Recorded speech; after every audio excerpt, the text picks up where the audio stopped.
संतांच्या चरणस्पर्शाने पावन झालेली भूमी म्हणजेच नंदुरबार जिल्ह्यातील चौपाळे गाव. याच पावन भूमीत जन्मलेल्या परमपूज्य संत दगडूजी महाराजांनी दिलेला भक्तीचा वारसा आजही अखंडपणे सुरू आहे. महाराजांच्या कृपा आशीर्वादाने आणि भक्तांच्या दृढ संकल्पातून नुकताच एक ऐतिहासिक सोहळा येथे संपन्न झाला. सतकर्म करेजो आणि करायले जो हा अमूल्य संदेश देणाऱ्या संत दगडूजी महाराजांच्या विचारांचा जागर करण्यासाठी 108 गाव संकल्प परिक्रमा पालखी सोहळ्याचे आयोजन करण्यात आले होते. 108 गावांमधून अखंड रामनामाचा जयघोष करत ही पालखी चौपाळा नगरीत परतली.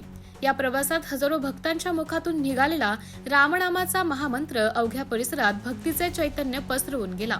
या परिक्रमा यात्रेचा समर्पण सोहळा चौपाळा येथे अत्यंत उत्साहात आणि शिस्तबद्ध वातावरणात पार पडला. या सोहळ्याला संत संतोषजी महाराज यांच्यासह अनेक नामांकित भागवतकार आणि साधू संतांची वंदनीय उपस्थिती लाभली. प्रभू श्रीरामांचं चिंतन आणि भक्तीचा आनंद लुटण्यासाठी केवळ नंदुरबार शहर नव्हे तर ग्रामीण भागातूनही जनसागर लोटला होता. सुमारे 10,000हून अधिक भाविकांनी या सोहळ्याला हजेरी लावून महाप्रसादाचा लाभ घेतला.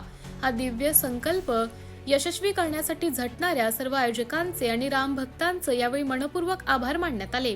रामनामाचा हा गजर असाच अविरत चालू राहो हीच प्रार्थना यावेळी श्रीरामांच्या चरणी करण्यात आली.